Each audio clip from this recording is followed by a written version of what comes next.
Hello and welcome to another episode of One on One. Today our guest is Mr. Henry Кейрнс, the CEO of East Asian Super League. Thanks for joining us. Thank you very much for having me. You had such a diverse career from investment banking at JP Morgan into media and now sports leadership. What personal experiences most shaped your vision for ESL? I think our business is quite simple, but it relies a lot on relationships. Building those relationships, building that trust, building that capability. So I think early in my career, working at an investment bank and obviously doing a lot of that and putting deals together, prepared me for doing something where we go into different markets, meet with different stakeholders, and try to create win-win situations where we're elevating what their strategies are, and obviously advancing what our overall strategy is as well. Mm-hmm. Growing up in Hong Kong and studying in Beijing, how did your early exposure to Asian cultures influence your approach to building Pan-Asian Sports League? Yeah, I think I grew up in Japan until I was about 6. Moved to Hong Kong, and spent quite a substantial time of Hong Kong. Finished high school and went to college in Beijing. But I am an American, and if you look at the U.S. Just as sports as a part of people's lives, it's a very large part of it, but it's also a large part of their spending. It's probably close to 4% of U.S. GDP. And when you look at places like China, it's closer to 0.4% of GDP. And my view is, I think like a lot of people, that sports are going to be increasingly a larger part of people's lives, especially the younger generation. And so it's something that I've always been following as a business, but also with basketball specifically. It's growing in all of our markets with the core demographics, especially the younger demographic. And I think that's going to continue. So, my view is quite simple, that sports in Asia, whether it's Mongolia or whether it's Indonesia, is going to continue to be a great part of people's lives, and it's going to continue to grow. So I think that's really where I focused, investing my time over the last 5 years, and I think over the next 5 years as well. Have you played any sports by yourself? I can say that my basketball career was cut short after high school, but yeah, I played a lot of basketball growing up. Our high school was undefeated. In our small market of Hong Kong, but it ended after that. But I've been a devout follower of many sports, from esports to traditional sports since then, and obviously basketball is my passion. That's good to hear. And how do you balance commercial growth with the development of the local talent and grassroots basketballs in the region? I think they're all related. Grassroots is a long-term plan, and that's something that the federations are investing in. That's something teams are investing in, or the leagues. The commercial element of what we do is trying to say 1 + 1 = 5. Bringing the Mongolian talent onto a stage with the Japanese market, it adds a lot of value to the Mongolian teams. So I think a big part of commercializing relates to grassroots. It relates to the clubs, and they're all have to advance together, or else, if one of the grassroots doesn't do well, then in 2 years, your commercialization won't do well. Those kids won't be watching, those kids won't be attending. So all of this is related, and you have to invest your time and energy and seriousness into all of these different elements. What leadership principles guide your decision making, especially when navigating cross-cultural partnership in Asia? I think you have to understand very early on that you're not an expert in anything, or in everything. And that's not just related to geographical expert, whether it's I'm not an expert on Mongolia or Japan or Korea, but it also has to do with the different parts of your business, the media side, the partnership side, the marketing side, the operations side. So I think, surrounding yourself with really smart people that are experts in those fields, but also have a good grasp of that local knowledge, and leaning on that and learning from that And really valuing that is an important part, I think, about how you drive a cross-regional product. What do you think is the driving force behind the rapid and successful development of Asian basketball? You know, I think there's some macro elements to this. If you look at social media, you take a football game, it's 90 minutes. The score is 0-0. What are the social media highlights? A few corner kicks, a few nice things, but it's not as exciting from a social media perspective as, let's say, a basketball game, where no matter what, even if the game isn't that great, you'll have some great highlights. So on the macro side, you have some elements that are driving this. You have social media, you have the urbanization of Asia, where more people are moving to cities, and the young people tend to be playing sports that are accessible to them. Soccer is very tough to get grass fields. Basketball is very easy. So you have these macro elements that are happening, but on top of that, you have more micro elements that I think are the seriousness around basketball in Asia is getting much higher, and you see that at the federation level, you see that at 3-on-3, you see that at 5-on-5. So all of these elements are contributing towards a huge growth in basketball. And then ultimately what you're seeing, and this is something I touched on earlier, is that people are spending more of their money on sports and consuming the sports, playing the sports, attending the sports. And basketball as a business for a lot of these owners and a lot of these arenas now can be something that is not just charity or something community-based, but is something as professional. And so that transition is happening across Asia in different scales. But I think all of this is contributing towards basketball as a sport growing very fast. If you look at Indonesia now, the largest participation sport in the country is basketball in the middle school level. 10 years ago, it was almost zero. Football was dominant, badminton was dominant. So all of these things are contributing to something that I think will continue for the next 5 to 10 years. ESL has evolved from the 5-day tournament to a 24-week season. What were the biggest challenges scaling the league, and how did you overcome them? I think understanding operational difficulties in each market, limits, expectations, that's obviously one. All of these markets are extremely different. I think another thing is capital. I mean, when you want to expand, you need to raise capital to make those investments. Sports as an asset class in Asia is still quite early. Investors don't see it as an asset class like they do in Europe or like they do in the US or even South America. Convincing those folks about where Asia is going to be 5 to 10 years from now has been something that I think has been difficult, but we've managed to accomplish. I think it's going to become easier as people see it and as it grows, but I think creating that market, which is something we've done with a regional basketball platform, it didn't exist before, and so I think creating that and attracting that was probably our biggest hurdle. You mentioned the ambitions to become the third largest basketball league globally. What specific metrics are you tracking to measure progress toward that goal? Yeah, I mean, it's a hybrid. On viewership, I think we can be, second largest league quite soon. We have a lot of numbers of people, particularly in China, but even places like, Japan and Southeast Asia. So the diaspora of Asia is large, and so on a notional basis with viewership, we can be number 2.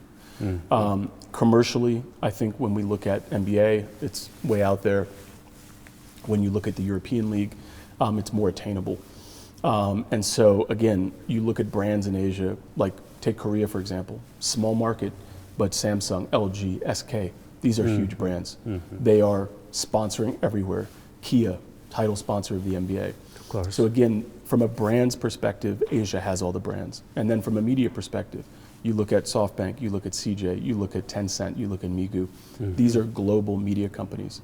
So it has all the ingredients for growing a product. What you really have to do is have buy-in from the fans and convince them that this is the premium, this is the highest level of basketball to be offered across the region.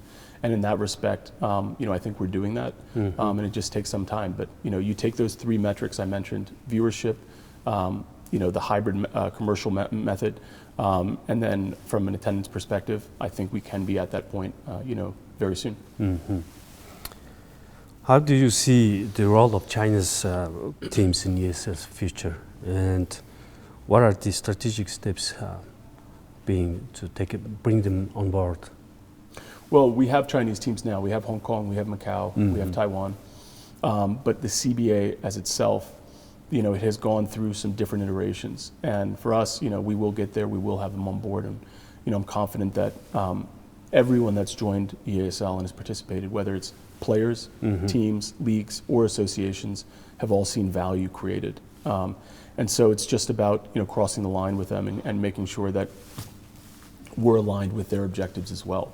But I think we'll see in the near future them participating, and obviously that's something that we want to have all of East Asia together playing for that championship.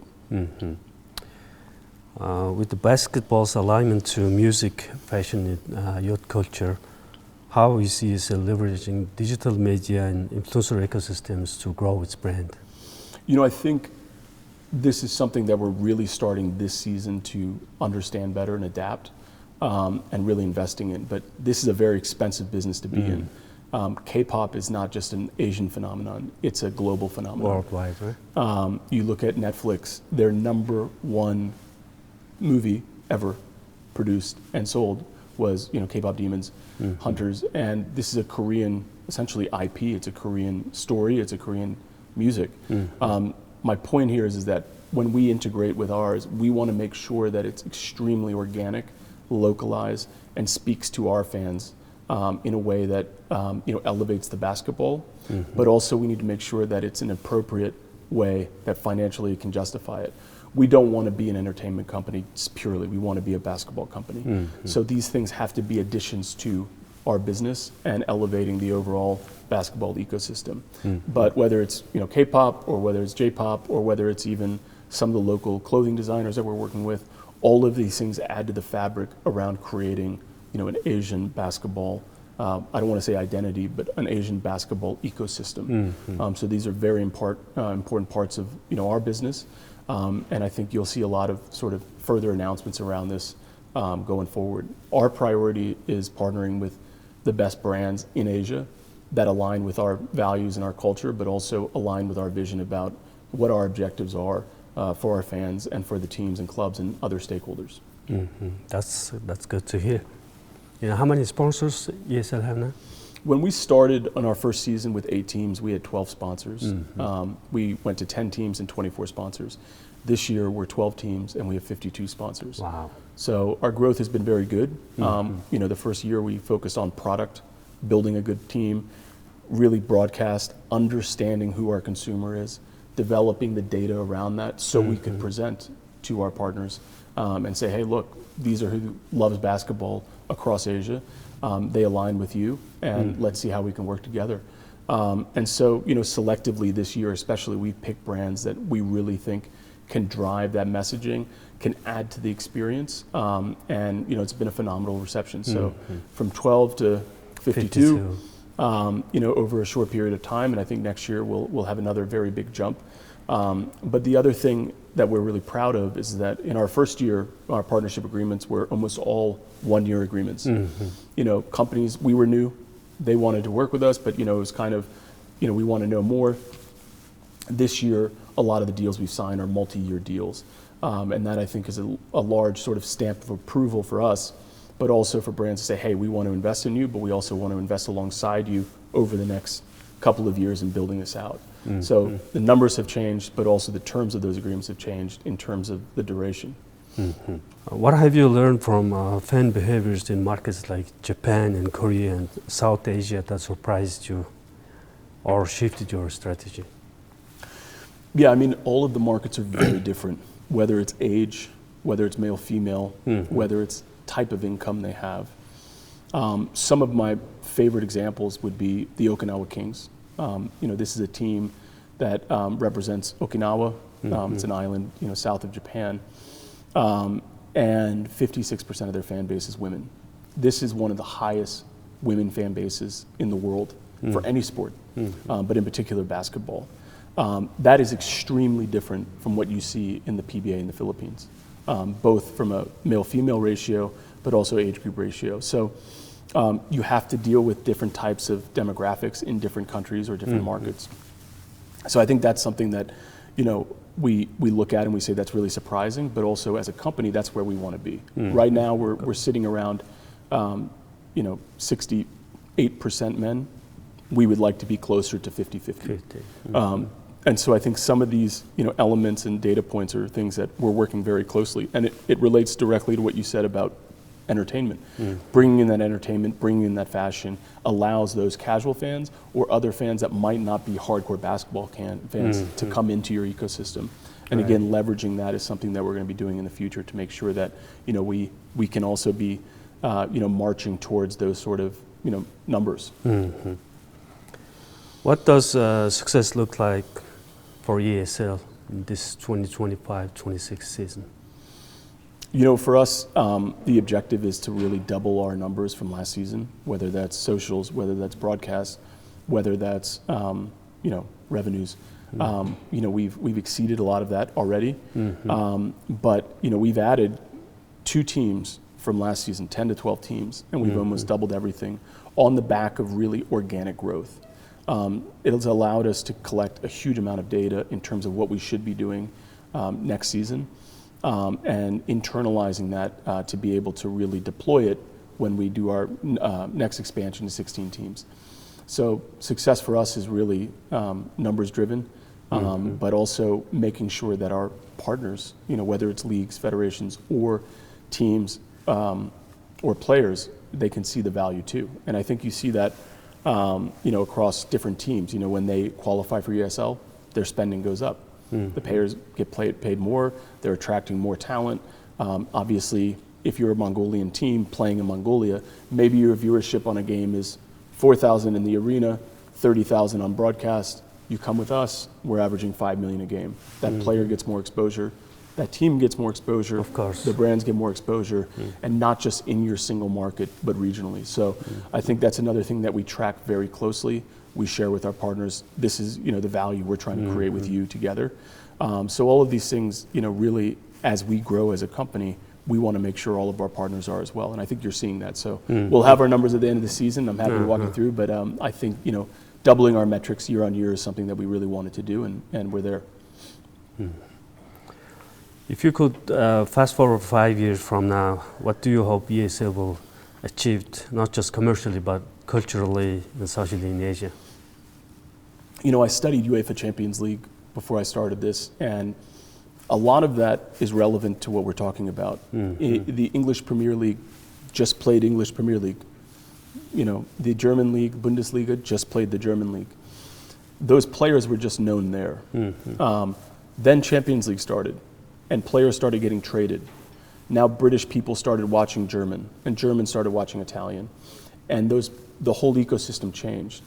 My wish is that 5-10 years from now, Japanese fans, they know Mongolian teams, they know Mongolian players, and vice versa.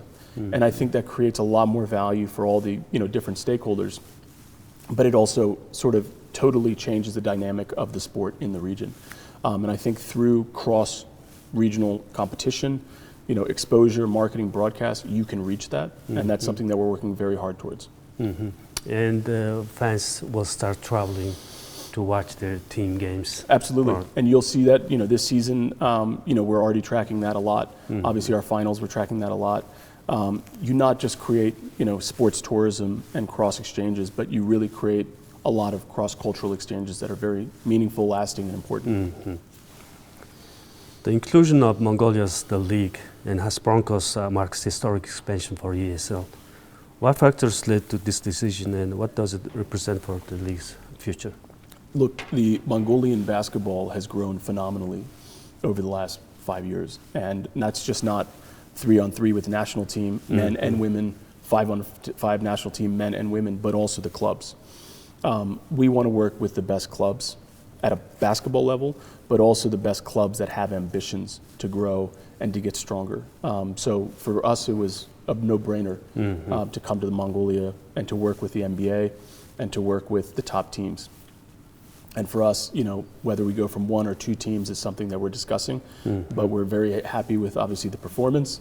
I think the teams are very happy to be a part of it in the league. So, it's been a very, very good relationship, and it's been a very, very strong sort of win-win scenario that I mentioned earlier. And, our view of Mongolian basketball is extremely strong.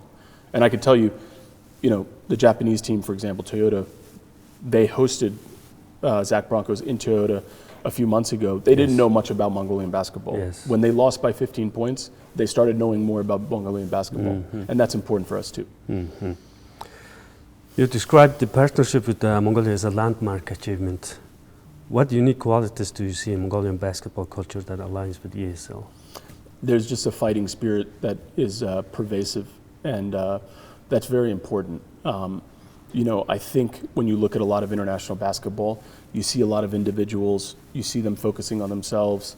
That's just how superstars act, I guess. When you see Mongolian basketball, you really see a team. You see a lot of selflessness, and you see a lot of, fighting spirit, and I think that aligns with what we're doing too, or at least trying to do. And so, it's a very good fit. How is ESL supporting the Broncos and also Mongolian Basketball Association to ensure smooth transition into international competition? I think when you look at competition, you only get better if you play the best. Yes. If I play chess with myself every day, I'll never get a better chess player. If I play with Garry Kasparov every day, I'll probably get better. So what the Broncos do on the court today and playing the best Japanese team, that has a direct impact to the national team. If you look at the Korean national team right now, the head coach of the national team and the assistant coach of the national team that beat China, that's the head coach of the 2 teams that are playing in ESL. 50% of the national team players have played in the ESL. So it's not a coincidence, it's a statistical fact that if you play more international basketball against the best, not the worst, you will get better. And I think the other thing that's important is if you're a national team and you go play a friendly game and there's no one in the stands, there's not much pressure because it's not meaningful, that's one way of practicing. That's fine. But if you're on a stage like tonight where 5 million people are watching, but you also know the crowd is, going to be full, and you also know that there's meaningful impact on your win or loss, and the pressure is there, you play differently. And that translates in how you perform at a national team level too. So this is not a correlation of 0.7 or 0.8. This is a 1-to-1 correlation on club basketball competition. If it's better, it has a 1-to-1, direct correlation to how the national team improves. And that's something that we work with a lot of national team programs on, understanding the data. So from a player level, but also from a coach. A lot of these coaches don't have international experience. Yes. And so, for me, I think that's a very important, element of what we're doing. Do you foresee Mongolia becoming long-term fixture in ESL? And you just mentioned, and I understand there is a plans to expand Mongolian team's participation in the next season. Yeah, I mean, for us, this was not a trial. Maybe we get one Mongolian team, see how it goes. That's not how we work. This was a commitment to come to the market, to enter the market.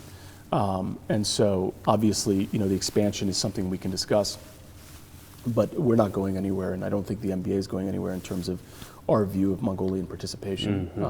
I think it's been a fantastic year. I think everyone walked in with sort of, I wouldn't say, there wasn't high expectations because people didn't know. Yes. But I think everyone's extremely happy with the results. I think everyone worked very hard. I don't look at this, again, as, a trial. This was a serious investment from ESL, a serious investment from the NBA. We're investing for the long term. And so, yes, I think the Mongolian Basketball Association will be a part of ESL for many years to come. And on top of that, basketball is now the most popular sport in the country. Over half of the population is engaged. And how does the ESL plan to tap into this market? We have the ESL, the men's professional league that goes from early October to the end of early April. But we've also started ESL Future Champions. This is a youth development program. We've started in Hong Kong, Macau, and Cebu, Philippines, first year. But this is something that once we get our capabilities and capacities stronger, we would like to bring to Mongolia. This is an elite under 15 youth development program where we bring in very high level coaches. We train them for a few months and then we allow them to compete with the other countries or markets. But we also bring them to, whether it's Alba Berlin or FC Barcelona or other clubs for intensive training too. That's a very rare opportunity that I think we want to bring to Mongolia for the youth. But it also shows our long-term investment, in Mongolian basketball, and also our vision that, Mongolian talent is very, very high. And there's a lot of good talent coming out of the system already. Could Mongolia serve as a gateway for ESL expansion into Central Asia or other emerging basketball markets? I think, our partners FIBA, and FIBA is designing different plans for different regions. Our current sort of region is really East Asia, which includes Mongolia, and obviously China, Japan, Korea, etc. We're watching closely what's happening in Central Asia. Obviously places like Kazakhstan develop very strong talent. But as it stands with us, our agreement with FIBA, it's very clear. We're an East Asian, basketball property. And until a time that FIBA, wants to sort of, expand that mandate, we're very happy with what we're doing here. I think the second thing on that is, we've just entered the Mongolian market, but we haven't penetrated the market as hard as we would like to. There's a lot of work to do, not just in Mongolia, but in Japan and in Korea for us to really fully deploy before we can start talking about other expansion markets where we don't have expertise, new markets, etc. So we have a lot of work to do in our existing markets. How do you envision the Broncos influencing perception of Mongolian basketball across Asia? Look, that first game they played against Toyota, they won by 15 points. If you look at the operating budget of Broncos versus the operating budget of Toyota, it speaks to money doesn't buy everything. And so I think the important thing was a shock, but I wasn't shocked. I've seen Broncos play. I've seen Apes play. I know the talent level here. And so it's just important for other fans to understand that. So the perception, I think, has changed a lot. Mongolia recently has had a lot of high-level imports, DeMarcus Cousins, etc. These guys talk, and everything they say is very positive, not just about the experience of being here in UB and living here and playing here, but also about the level of talent. So all of these things, whether it's ESL or others, I think is contributing to a more internationalization of Mongolian basketball, which overall is going to be very healthy. What metrics will you use to evaluate success of Mongolia's participation in this season? Look, I think they've already been successful. They came out 3-0. Top of the group. Top of the group. They had some injuries. They had a very tight schedule on travel with back-to-back that contributed to those losses. But overall, I think it's been very successful. They're playing the best teams in Asia. This isn't friendly games. So my view is it's been extremely successful, and I'm just happy that we can do the last game here in Ulaanbaatar and see if they can take it to the next level. We'll take a short break here, but when we return, we'll dive into exciting topic, how the East Asian Super League plans to collaborate with its investors in the future. Thank you.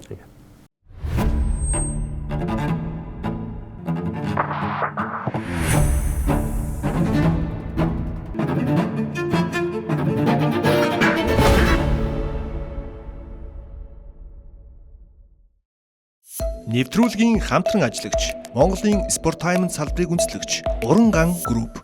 Welcome back to One on One. Today our guest is Mr. Hенry Кейрнс, CEO of East Asian Super League. Okay, now my questions are more investment-focused questions.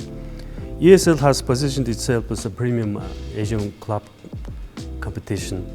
From an investor's perspective, what is the core value of proposition that differentiates ESL from the other regional global basketball properties? Well, I think there's a few things. One, in Asia, we don't have a regional property, where in Europe you do and North America you do. Why not? Why don't we have it in Asia? We know basketball is one of the biggest sports. We know it's growing. We know the media rights space is very mature. We know the sponsorship space is very mature. Why not? So I think we were sort of a answer to that, but it was not without risk. Like I mentioned before, in the US, I can name 50 funds that only do sports investing. They do clubs, they do leagues, they do drone racing, they do professional bull riding, they do horses, they do everything. In Asia, I can't name more than 2 that do specifically sports investing. And that's because it's a very new asset class in Asia. I'd put Japan aside. Japan is a little bit more developed in terms of sports investors.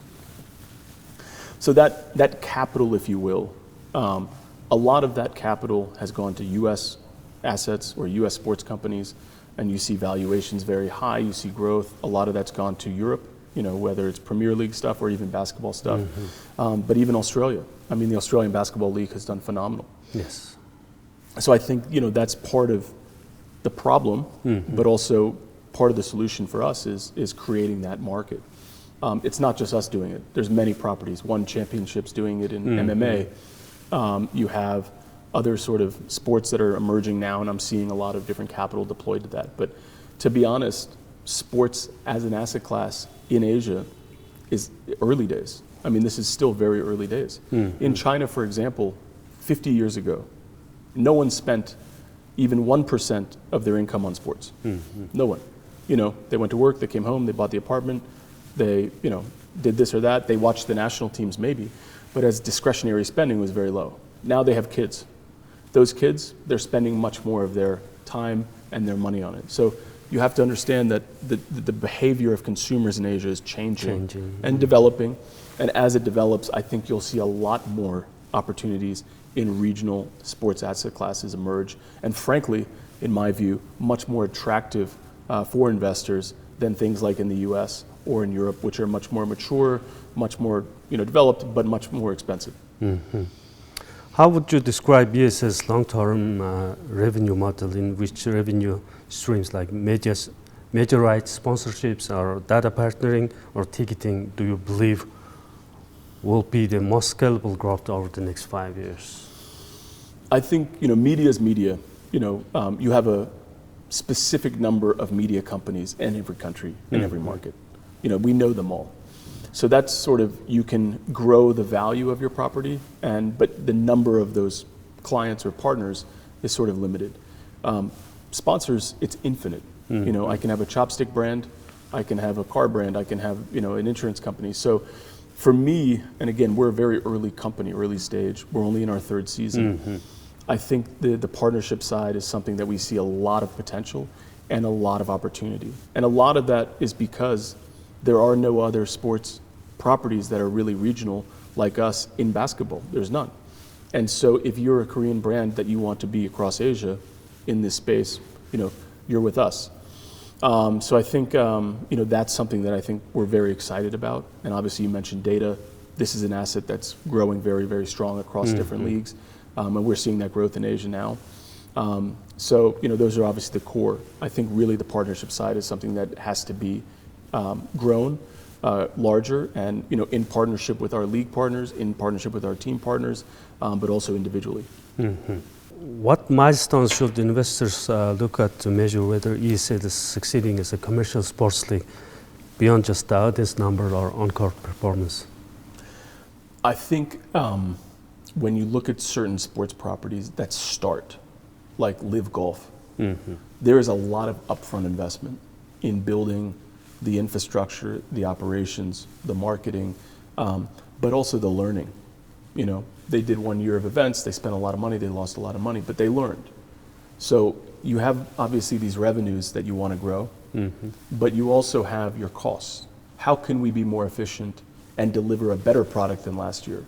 How can we be more localized and not use certain investments that were very expensive and didn't deliver an ROI? So I think there's 2 parts of what at least my investors talk to me about is obviously revenue growth, but obviously cost reduction. And that doesn't mean be cheaper. I'm not going to make a cake with real flour. I'll use rice, whatever.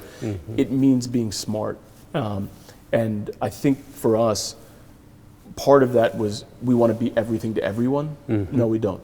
We want to be the best to a specific demographic. And that allowed us to focus on that in a much more sincere way and drive revenues, but also lower our costs. ESL operates across multiple markets with different economic and regulatory environments. How do you manage investments risk while maintaining consistent growth across such a diverse territories? You know, I think just having a very strong budgeting and a very strong idea on priorities. You know, expectations for revenue driving in each market have to be different. I'll give you an example. In Japan, a ticket price at an Okinawa game can be between $56 and $60. In the Philippines, it can be between $3 to $8. Same games, same teams, you know, Okinawa versus Morocco, but very different types of consumers and very different markets. So I think laying out those expectations about, yes, we're an Asian regional property, but within that, it's extremely different, is something that's very, very important to grasp and also to implement. From an investment standpoint, how important is Mongolia to ESL's overall regional strategy, and what specific growth opportunities do you see in emerging basketball markets like Mongolia? I think, you know, this is I guess a difficult question, but every one of our league partners and our teams are treated equally. They're fighting for $1.5 million prize, 750,000 second place. I don't care if you come from a big market or a small market, it's the same, everyone's equal. That's very important.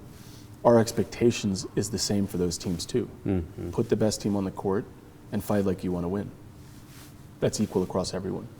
In terms from an investment perspective or from a commercial perspective, you have to be realistic about what the market can absorb and what, you know, your ROI on that can be. And I think it's reflective of sort of where our sort of ideas are on that. And so, you know, for Mongolia, notionally, it's a small market, right?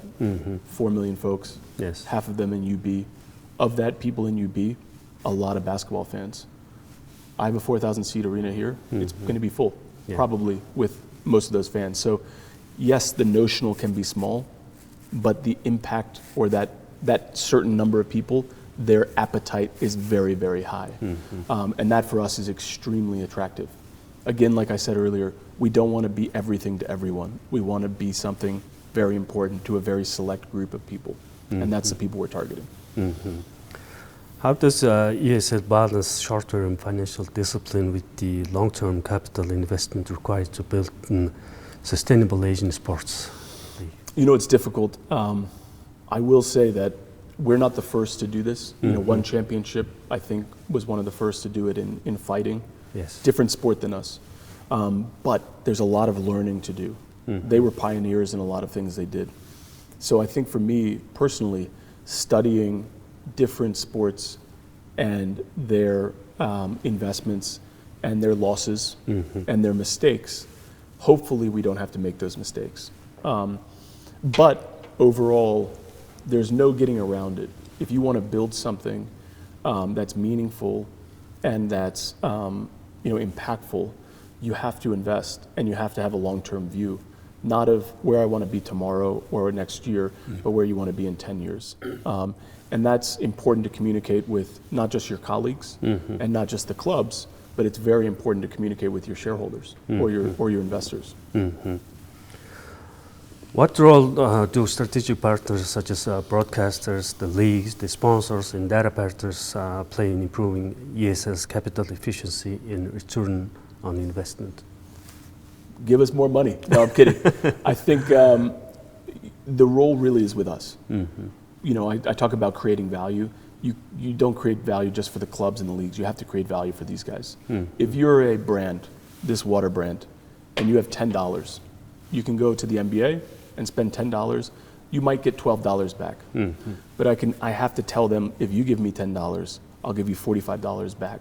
I will give you a higher ROI than everything because I am your consumers. I am 25 to 35-year-old, internationally hungry, you know, young, ambitious, Pan-Asian consumers. That's us. You know, and we want to communicate and work with you to deliver value to those people too. So I think really when you ask that question, the onus is on us to create that value for them. And it takes time because they make that investment. A year later, they say, okay, that was good. Our return on that was much better than other options. We want to continue to work together. We want to continue to invest. As global investors increasingly focus on sports and asset, how do you see ESLs fitting into a broader international sport investment landscape? You know, if you look at an NBA franchise over a 30-year period, they've returned about 12% growth year on year. Very good, very good. They have exposure with real estate, they have exposure with media, with sponsors, with consumer, with data. It's a highly diversified asset class that also has a great sort of stability. That's not what exists in Asia right now. So I think when you talk to investors or you think about it, we're in the early days right now. So how we fit into this global sort of phenomenon around sports investments that are happening, we're definitely on the sort of earlier stage and risk high environment. And that's just the reality. So I think as Asia develops, and when I say Asia, obviously you have, you know, Japan that's very developed, and you have places like Malaysia for sports that are not as developed. It's not one word that does it right, but I'll use it. When you look at Asian sports as an asset class, it's still very early stage. I think it'll be the best performing out of all of the different regions over the next 10 years. I think it'll be the best performing. I think more Asians are spending more money on sports than any generation before them, and they will increasingly do that. So I'm very, very bullish on it and very excited on it. But if you want to go buy the Lakers and, you know, continue to get maybe 8-10% yield on that, that's fine too. What are the key risks that potential investors should be aware of when evaluating ESL, and how is the league proactively mitigating those risks? You know, I think there's natural risks. You know, COVID was a disaster. We're Pan-Asia. COVID, can't fly, can't compete, can't be in an arena. You have to be realistic. There's risks. But I think when you balance the risks versus reward for Asian sports, including us, in my view, it far outweighs what I'm seeing in, for example, Europe. European sports are very expensive, so you have to spend a lot of money to buy it, but then you have to spend a lot of money to operate it. And you have to hope that that value of that asset will increase, because you'll probably have to put money in every year. My view on what we're doing is, you know, for a fraction of what those costs are, there is a lot more upside opportunity. And I'm not just talking about ESL, I'm talking about generally speaking. So my bet is over the next 1, 2, 3 years, you're going to see a lot more funds organically grown in Japan, in China, in Singapore, in Hong Kong, in Korea, investing in sports in Asia only. And there's going to be winners and losers like there are everywhere. But that'll de-risk a lot of what I'm seeing in the market. So, you know, from ESL specifically, I think there's macro risks, but from a micro risk perspective, you know, yes, you see fluctuation in media right values. Yes, some partnerships are, you know, changing because electric vehicles are taking over traditional vehicle budgets. But generally speaking, I don't see significant risks, you know, for us. Looking ahead, what does successful ESL look like from investors' perspective, 5 to 10 years, both financially and strategically? I would say, you know, we want to be 3x GDP. So our growth wants to be 3x our region's GDP. If you look at India, just at India, with what's going on in cricket, it's a similar sort of bet, maybe even more. So I think expectations are, you know, quite high, given the risk profile, but also, you know, that we will continue to not only grow, but also get deeper in our markets, and really connect with our fans more. If you're in Mongolia now and you ask a Mongolian basketball fan, EASL, maybe 15% of them know us. Last year, it was maybe 0. Yes. My objective is to get to that 40-50% of all the fans that say, we know it, we love it, we want to be a part of it. And that's true in other markets too. Some markets we have a higher penetration than others. Obviously this is our first year in Mongolia, but we expect to continue to penetrate and continue to deliver and grow in this market. And I think that's what the expectation of our shareholders are as well. That's all my questions, and thank you once again for accepting our invitation and sharing your insight with us. Really appreciate it, and looking forward to seeing it, but also looking forward to this great game and to continue coming to UB and developing ESL. So thank you very much for having us. All right, thank you, and good luck. Thank you.